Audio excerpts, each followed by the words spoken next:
CRT का question है, a ball is gently dropped from a height of 20 metre. एक ball है जिसको जो है ऊपर से 20 मीटर की हाइट से नीचे ड्रॉप किया जाता है, गिराया जाता है, राइट। तो यहाँ पर हाइट दी है आपको।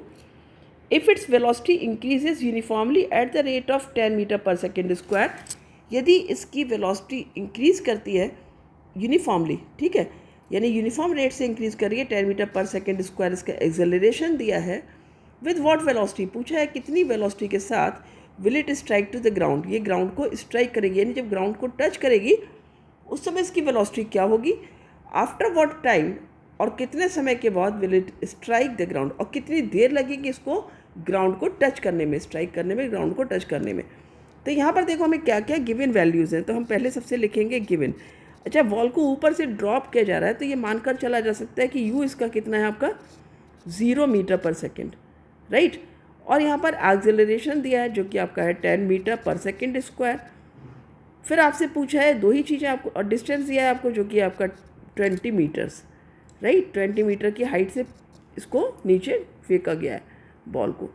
तो पूछा है आपसे वेलोसिटी क्या है, प्लस आपसे पूछा है टाइम क्या है, कब, जब ये स्ट्राइक करेगी ग्राउंड को, ठीक है। To strike the ground, ground को स्ट्राइक करते समय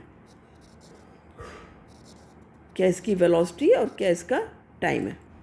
अब फिर से यहाँ पर क्या करो, तीनों मोशन की इक्वेशन लिखो और देखो यहाँ पर कौन सी इक्वेशन आपकी लगेगी, राइट। पहली इक्वेशन हो गई, दूसरी हो गई s plus u t, s equal to u t plus half a t square, और तीसरी होगी v square equal to u square plus 2as। अब देखो हम यहाँ पर फर्स्ट इक्वेशन क्यों नहीं लगा सकते हैं, क्योंकि ना तो हमको v पता है ना t पता है। हमें तीन चीज़ें पता होंगी तब हम चौथी निकाल सकते हैं ना। यहाँ पर हमें दो चीज़ें पता है, a और u, t और v दोनों ही नहीं पता है, तो ये हमारी इक्वेशन नहीं लगेगी। तो अब हमें पहले चूँकि v निकालना है तो सेकेंड इक्वेशन भी हम यहाँ पर s equal to u t plus half a t square, यहाँ से हम v नहीं निकाल पाएंगे। ऑल्दो टाइम हम यहाँ से निकाल लेंगे, लेकिन हम पहले v निकाल लेते हैं। तो हम थर्ड इक्वेशन को क्यों ना यूज़ करें, यहाँ पर v square equal to u square plus 2as है, तो हम थर्ड इक्वेशन को पहले यहाँ पर यूज़ करके और v निकाल लेते हैं यहाँ पर, राइट। तो v निकालने के लिए पहले मैं यहाँ पर थर्ड इक्वेशन ऑफ मोशन को यूज़ करूँगी और यहाँ पर आपका v निकल जाएगा। तो v square is equal to u square plus 2as है, u हमारा 0 है तो ये तो यहाँ पर ख़त्म हो गया, और 2 मल्टीप्लाई a कितना दिया 10, s कितना दिया आपका 20, तो ये हो गया हमारा 2 10 20 और 20 20 400 मीटर पर सेकेंड, क्या हुआ आपका v स्क्वायर। तो v कितना हो गया आपका, v equal to 20 metre per second, ये हमारी v की वैल्यू आ गई।